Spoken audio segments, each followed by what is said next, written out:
இன்றைக்கி சென்னையில் இருக்கிற ஃபோர்ட் மியூசியத்தை தான் பார்க்க வந்திருக்கோம்.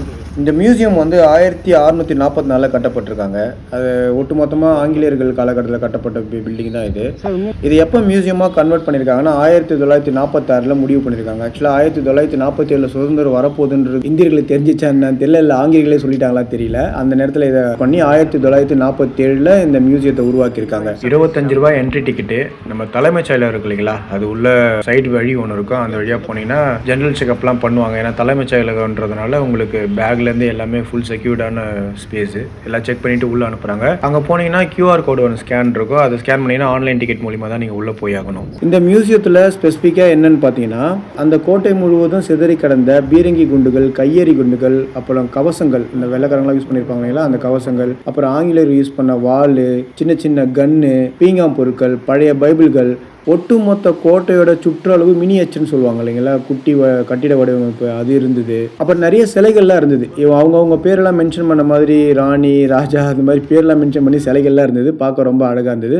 மேலே ஃபர்ஸ்ட் ஃப்ளோரில் போனப்போ பெரிய பெரிய பிரம்மாண்டமான ஓவியம்லாம் இருந்ததுங்க. அந்த ஓவியம்லாம் பார்க்குறப்போ ரொம்ப வியக்கத்தக்கா இருந்தது. ஏன்னா இப்போ நம்ம ஒரு ஓவியத்தை பார்த்தோன்னா நார்மலாக இருக்கும், ஓகே போயிடலான் இருக்கும் இல்லைங்களா. அந்த ஓவியத்துக்கு கீழே மென்ஷன் பண்ணியிருக்காங்க ஒவ்வொரு ஓவியம் எதனால் வரையப்பட்டது, எந்தெந்த லிக்விட் யூஸ் பண்ணியிருக்காங்கன்னு சொல்லிட்டு பார்க்குறப்ப ரொம்ப வியப்பாகவும் பிரம்மாண்டமாகவும் அழகாகவும் இருந்தது பார்க்குறதுக்கு. இன்றைக்கி வரைக்கும் அது அவ்வளோ குவாலிட்டியாக இருக்குது அப்படின்னா ஆச்சரியமாக இருந்தது பார்க்குறதுக்கு.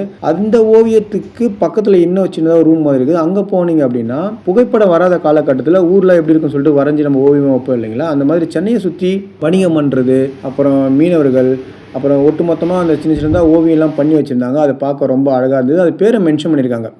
இது வந்து சென்னையை சுற்றி மட்டும் இல்லாமல் தமிழ்நாட்டில் இருக்கிற முக்கியமான இடத்தையும் ஓவியமாக வரைஞ்சி வச்சுருக்காங்க. அதெல்லாம் பார்க்குறப்ப ரொம்ப ஆச்சரியமாக அழகாக இருந்தது. ஆக்சுவலாக தஞ்சை பெரிய கோவில் ஓவியம் ஒன்று பார்த்தேன். அப்போ என்ன, கோபுரத்துக்கு முன்னாடி மரம் இருந்திருக்கு. அதாவது அந்த சிலைக்கு முன்னாடி மரம் இருந்திருக்கு. அது இப்போ வந்து பாதி தூரம் வளர்ந்த மாதிரி இருக்குது. அப்போல்லாம் மரம்லாம் வந்திருக்கு. மரம் வந்து ஓரளவுக்கு பெரிய மரமெல்லாம் இருந்திருக்குன்னு பார்க்குறப்ப ஆச்சரியமாக இருந்தது. ரொம்ப சந்தோஷமாக இருந்தது எனக்கு பார்க்குறதுக்கு. அதே மாதிரி மனிதர்கள் இறந்தாங்க அப்படின்னா இந்த புதைப்பாங்க இல்லைங்களா, அது வந்து ஒரு பாட்டு மாதிரி இருக்குது. மனிதர்கள் புதைக்கிற அளவுக்கு வச்சிருக்காங்க. அது பார்க்கவும் நல்லா இருந்தது. இதுதான் ஃபர்ஸ்ட் டைம் அதெல்லாம் பார்க்குறேன். ஆச்சரியமா இருந்தது. இப்பெல்லாம் பண்ணிருக்காங்களா தமிழர்கள் அப்படின்னு சொல்லிட்டு. சின்ன சின்ன காயின்ஸுங்க, பழைய கால நடைமுறையில் இருந்த காயின்ஸுங்கெல்லாம் இருந்தது. 1947 முத சுதந்திர தினத்துக்கு கொடி ஏற்றினாங்க இல்லைங்களா, அந்த கொடியை பதப்படுத்தி வச்சிருக்காங்க. அதுவும் பார்க்க ரொம்ப ரம்மியமாக இருந்தது. மொத்தமாக 3 ஃப்ளோர் சொன்னாங்க. நான் 2 ஃப்ளோர் வரைக்கும் போனேன். ஐ திங்க் மேலே ஃப்ளோரோட சேர்த்து 3 சொன்னாங்களான்னு தெரியல. எல்லாமே ஃப்ளோர்ஸ் எல்லாமே மரப்பலகையால் உருவாக்கப்பட்டது. நீங்கள் ஃபேமிலியோட ஃப்ரீயாக இருந்தீங்க அப்படின்னா தாராளமாக இந்த இடத்த போய் விசிட் பண்ணி பாருங்கள். மஸ்ட் விசிட் பிளேஸில் இது ஒரு முக்கியமான அங்கம். ஏன்னா நான் போனப்போ நம்ம நாட்டவர்கள் விட வெளிநாட்டவர்கள் அதிகமாக வந்து இந்த இடத்த பார்க்குறாங்க. அப்போ அவங்க வந்து சர்ச் பண்ணுறப்ப இதெல்லாம் முதல் இடத்துல வந்து நிற்குதுன்னு நினைக்கிறேன். அவங்களுக்கு பார்க்க ரொம்ப நல்லாவும் இருந்தது. இந்த மாதிரி சென்னையை சுற்றி சின்ன சின்ன டிப்ஸ் வேணும்னா மறக்காம என்ன ஃபாலோ பண்ணுங்கள். தேங்க்ஸ் ஃபார் வாட்சிங் திஸ் வீடியோ.